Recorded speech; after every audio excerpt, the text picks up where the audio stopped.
Here's a nice little aside for people that like to hear me ramble. There are a few out there, I know. I just want to show you this. This is my prized possession. Well, one of my prized possessions.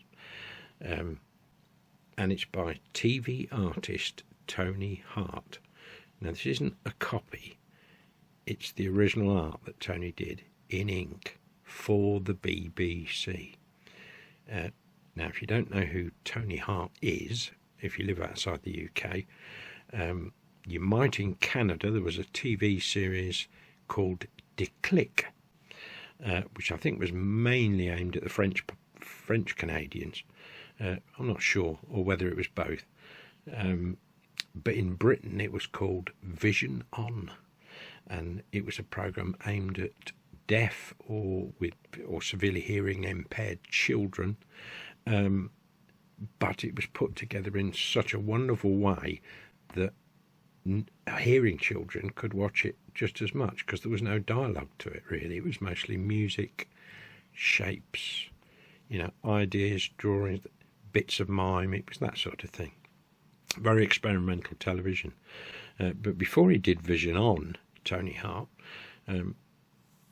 he became famous actually. He drew a fish on a napkin in a restaurant. I think it was somebody that worked at the BBC. He said, "Oh, show me what you can do, Tony." He said, "That's just what we want. We need something who's quick draw, be great for children's television." And that's kind of how he got into it. But in 1959, the BBC started a programme called Ask Your Dad, which is the more modern equivalent in the 70s, I suppose, was Ask the Family. I don't think they have anything really like that now, do they? Two schools or two families competing. Good family viewing. Wholesome, you know what I mean? But this was in 1959, and this is the drawing. And I actually managed to find online a copy of the Radio Times with Ask Your Dad mentioned in it, and it had got this picture in it, obviously very small. But this was the original artwork that they used, and I think they used it as the ident for, either the beginning or the end, something like that. But this was Tony's, and his agent sent it to me because I got to know Tony fairly well in his older years.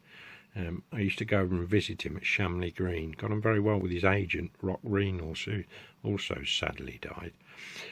But as Tony got into his, let's say, past twilight years, I noticed he was getting a little confused putting his jacket on. And I mentioned this to his agent. He said, "Oh, do you think so?" I said, I think he might need a bit of help at home, because his wife Jean had died. They were a very close couple.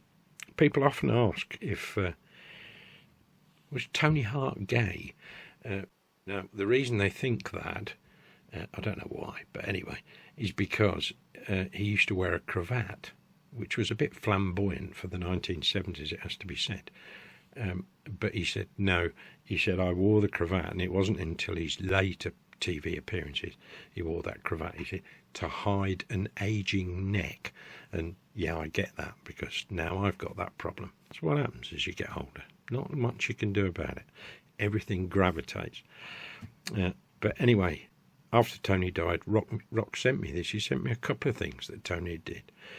But this one's important to me because also, as it's 1959, it's also the year I was born. So it's as old as I am. Lots of Tony's cartoons that he used to do at charity events, they're always coming up on eBay. Honestly, they're not worth a lot because he used to do so many of them. They were what you call quick draw drawings. But occasionally, he would sit down and really go for it.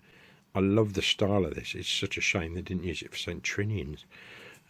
Yeah, I love that. And he used to also, I think the painting's been sold since, he did an oil painting. He always said to me that, he said, I'm a jack of all trades, master of none. That's how he described himself.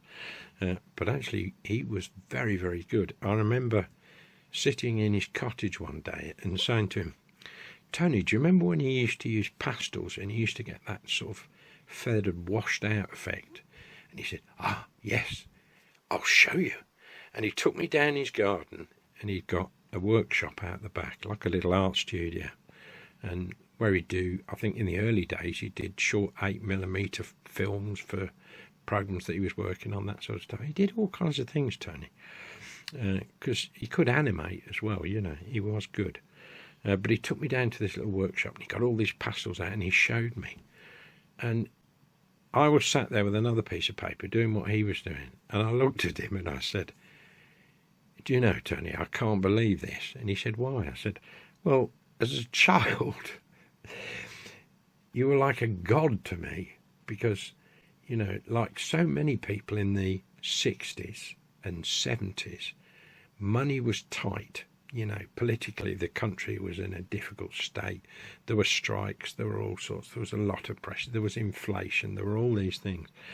But the good thing about watching Tony was, any child, even if they'd only got a biro and the back of a cornflake packet, they could draw."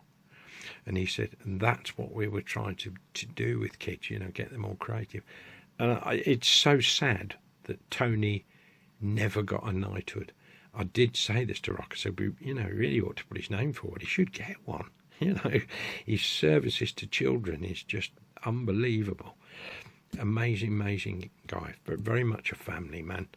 And he was what you saw on the TV. With Tony, it was what you got. That was him. Very, very gentle man. And he took me out for lunch once at a pub not far from his house at where he used to live, at Shamley Green. And we went to this pub and we had this fabulous meal. Tony paid for it all. It was lovely of him.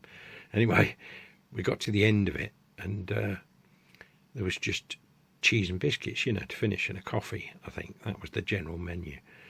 And I looked at Tony's plate and I nudged him and I said, "Do you know, I think you could make a collage out of that."